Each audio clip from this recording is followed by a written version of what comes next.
Hello class 10, this is me Mudita and welcome on Mudita IAS Warriors. Today we are going to discuss worksheet 81 और ये worksheet आपकी 3rd of Feb 2021 के लिए दी गई है। जैसे कि आपको पता है कार्बन एंड इट्स कंपाउंड का हम रिवीजन कर रहे थे, तो यहाँ पे आज हम देखने वाले हैं allotropes of carbon. Allotropes of carbon यानी कार्बन के ही डिफरेंट फॉर्म्स, जो आपका कार्बन है कार्बन के ही अलग अलग फॉर्म्स पाए जाते हैं, जिसमें से दो इसके एलोट्रॉप्स हैं, एक ग्रेफाइट एक डायमंड। दोनों ही कार्बन से ही बने हुए हैं, लेकिन दोनों का स्वरूप बिल्कुल ही अलग है, दोनों की प्रॉपर्टी बिल्कुल ही अलग है। अगर हम ग्रेफाइट की बात करें तो hexagonal array placed in a layer one above to other, इसमें हेक्सागोनल एरे होते हैं, यानी कि 6 कार्बन अरेंज होते हैं और एक लेयर के ऊपर दूसरी लेयर इस तरीके से अरेंज होती है। Each carbon atom bonded with 3 other carbon atom, हर कार्बन एक कार्बन 3 और कार्बन के साथ अटैच होता है। One of the bond being double bond, और यहाँ पे एक एक डबल बॉन्ड होता है। और ग्रेफाइट के बारे में अगर हम बात करें तो स्मूथ एंड स्लिपरी, इसकी प्रॉपर्टी क्या है? स्मूथ एंड स्लिपरी होता है। गुड कंडक्टर, दैट मीन अगर आप ग्रेफाइट को यूज़ करें तो इलेक्ट्रिसिटी उसमें से फ्लो करेगा। Use lubricant and pencil, use कहाँ पे होता है? Lubricant and pencil. आप लोगों ने देखा होगा जो पेंसिल होती है, ठीक है, पेंसिल की जो नोक बाहर ये निकली होती है, ये किसकी होती है? ये बनी होती है ग्रेफाइट की। और अगर आप इस नोक को निकाल कर दोनों तरफ से पेंसिल छील कर अगर इसमें रॉड कनेक्ट कर देंगे, मतलब वायर कनेक्ट करके एक बैटरी लगा देंगे, तो यहाँ से आपको नजर आएगा इलेक्ट्रिसिटी फ्लो करेगी, ठीक है। तो इससे पता चलता है कि ग्रेफाइट गुड कंडक्टर है। अगर डायमंड की बात करें तो डायमंड तो आप सबने देखा होगा, रिजिड 3 डायमेंशनल स्ट्रक्चर होता है। डायमंड बहुत हार्ड होता है। Each carbon atom bonded 4 other carbon, हर कार्बन 4 कार्बन के साथ अटैच होता है। हार्डेस्ट सब्सटेंस माना जाता है डायमंड। बैड कंडक्टर है, देखिए जहाँ दोनों कार्बन के स्वरूप है, ये गुड कंडक्टर है तो ये बैड कंडक्टर है। Use cutting tools and jewellery, और इसका यूज़ ज्वेलरी बनाने के लिए, टूल्स बनाने के लिए, क्योंकि इतना हार्ड सब्सटेंस होता है इसलिए बहुत सारे जो कटर होते हैं उसकी नोक पे, निब पे डायमंड लगाया जाता है, तो वो शार्प कटर बनता है, ठीक है। इसके बाद आपको दिया है saturated and unsaturated carbon compounds. तो ये देखिए सैचुरेटेड क्या होता है? सैचुरेटेड मतलब होता है कार्बन कार्बन के बीच अगर सिंगल बॉन्ड है, यानी कि एक एक इलेक्ट्रॉन की शेयरिंग हो रही है, ठीक है, तो उसे हम क्या बोलते हैं? सिंगल बॉन्ड बोलते हैं। और वही कार्बन कार्बन के बीच अगर डबल बॉन्ड हो या ट्रिपल बॉन्ड हो तो उसे हम क्या बोलते हैं? अनसैचुरेटेड कार्बन कंपाउंड्स बोलते हैं, ठीक है। सिंगल बॉन्ड को सैचुरेटेड और डबल ट्रिपल बॉन्ड को unsaturated. Compound made up of hydrogen and carbon are called hydrocarbons. इसके अलावा हाइड्रोकार्बन्स क्या होते हैं? जो कंपाउंड हाइड्रोजन एंड कार्बन से बने होते हैं उसको हम क्या बोलते हैं? हाइड्रोकार्बन्स, ठीक है। बहुत सिंपल है। The compounds formed by hydrogen and carbon are called hydrocarbon. देखिए कार्बन कार्बन के बीच में तो चेन होती है, अब इसके बाकी प्लेस पे अगर हम हाइड्रोजन पुट कर देते हैं तो ये क्या कहलाता है? हमारा हाइड्रोकार्बन कहलाता है। अब सैचुरेटेड और अनसैचुरेटेड में आपको डिफरेंस दिखाया है।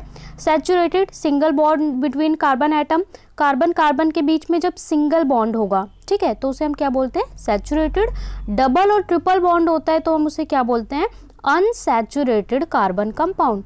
सैचुरेटेड में आपके आते हैं एल्केन्स, ठीक है, एल्केन यानी कि मीथेन, इथेन, ठीक है, जहाँ सिंगल बॉन्ड होगा। डबल बॉन्ड में क्या होता है? एल्कीन और एल्काइन आते हैं हमारे, एल्कीन्स एल्काइंस, ठीक है, और ये उनका जनरल फॉर्मूला है CnH2n और CnH2n-2। यहाँ पे आपको कुछ इलेक्ट्रॉन डॉट स्ट्रक्चर दिखाए हैं, जैसे कि आपको यहाँ पे दिखाया हुआ है electron dot structure of hydrocarbon, ठीक है। C2H6 का आपको इलेक्ट्रॉन डॉट स्ट्रक्चर दिखाया हुआ है। इलेक्ट्रॉन डॉट स्ट्रक्चर में क्या होता है? हम इलेक्ट्रॉन की शेयरिंग इस तरीके से दिखाते हैं।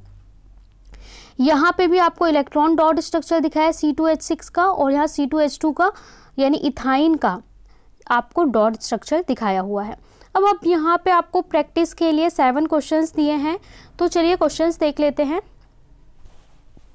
What are hydrocarbon? Give example.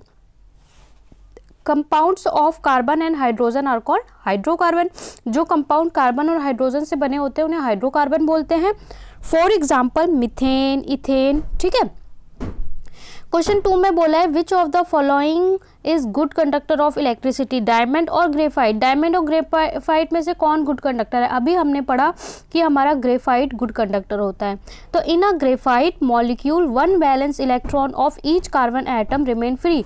यहाँ पे क्या होता है, हर कार्बन केवल 3 से अटैच होता है, तो एक इसका इलेक्ट्रॉन फ्री रहता है। Thus making graphite is a good conductor of electricity. जब फ्री होगा कोई इलेक्ट्रॉन तभी तो वो मूव करेगा।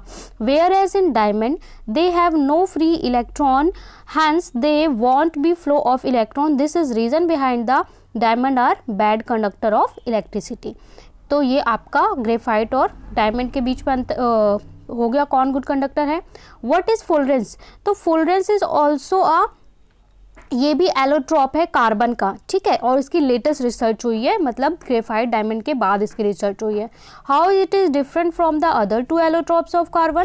तो a fullerene is a allotrope of carbon whose molecule consists of carbon atom connected by single and double bond to as closed partially closed mesh with fuse ring. इसमें क्या होता है, इस तरीके से स्ट्रक्चर होता है, इसका फुटबॉल लाइक स्ट्रक्चर होता है, हर कार्बन के साथ रिंग की तरह अटैच होता है, ठीक है। Unlike diamond fullerenes dissolve organic solvents. तो यहाँ पे ये डिफरेंट इसलिए है क्योंकि इसका स्ट्रक्चर डिफरेंट है, इसलिए इसकी प्रॉपर्टीज डिफरेंट हैं। इसके अलावा unlike diamond fullerenes dissolve in organic solvents. तो ये भी एक हमारा एलोट्रॉप है कार्बन का। क्वेश्चन 4 में एक फिलअप दिया हुआ है, ethyne is a dash compound of carbon and hydrogen having dash number of carbon atom.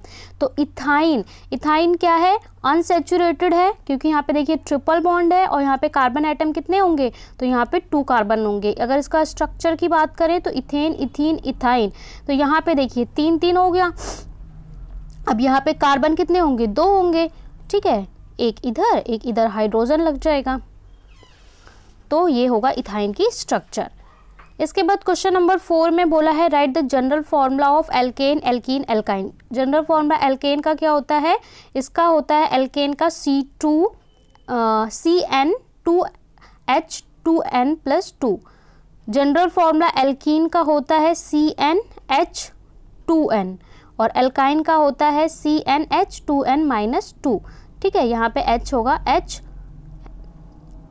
H2n+2, 2n+2, ठीक है, CnH2n+2, ये हो गया हमारा alkene.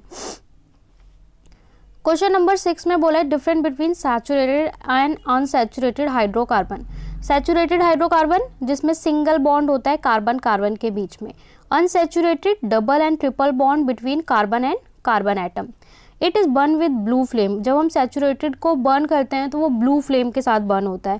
It Burns with sooty flame, ये शूटी फ्लेम के साथ बर्न करता है unsaturated. Show substitution reaction, substitution reaction show करेगा सैचुरेटेड, और अनसैचुरेटेड आपका एडिशनल रिएक्शन शो करेगा। तो ये आपके डिफरेंस है। डिफरेंस को हमेशा टेबुलर फॉर्म में ही लिखा करें। इसके बाद draw the electron dot structure of following. Electron dot structure आपको बना के दिखाना है C2H6 का, H2O का, CO2 का, CH4 का। तो देखिए C2H6 यानी कि यहाँ पे आपको C2H6 का इलेक्ट्रॉन डॉट स्ट्रक्चर, इसमें आप कार्बन का जो डॉट है वो हमने कैसे लिया है, क्रॉस लिया है, और हाइड्रोजन का कैसे लिया है, हाइड्रोजन का इस तरीके से एक डार्क डॉट की तरह लिया है और कार्बन के एटम्स को क्रॉस की तरह। तो ये C2H6 का हो गया। अगर आप CO2 कार्बन और 2 ऑक्सीजन का लेंगे तो कैसे बनेगा, और CH4 इसका कैसे बनेगा, CH4 का C और C के आपको चारों बना देने हैं, ठीक है, और यहाँ पे H4 4 H लगा देने हैं, एक ऊपर, एक इधर, एक नीचे, ठीक है, और हर हाइड्रोजन के साथ। तो इस तरीके से यहाँ पे इस तरीके से CH4 बन जाएगा, और इसके लिए ये सारे आ जाएंगे। तो ये बन जाएगा आपका किसका, CH4 का। इसी तरीके से आप CO2 का भी बना लेंगे और H2O का, तो इस तरीके से आपका H2O का वाटर का बन जाएगा। तो ये आपका H2O का हो गया। तो इस तरीके से आपको कोई भी इलेक्ट्रॉन डॉट स्ट्रक्चर आता है आप केयरफुली बना लेंगे। तो यहाँ पे मैंने आपको 3 बता दिए, आपको CO2 का खुद बनाना है, ठीक है। यहाँ पे कंप्लीट होती है हमारी वर्कशीट 81। वीडियो को लाइक, शेयर और चैनल को सब्सक्राइब ज़रूर करें।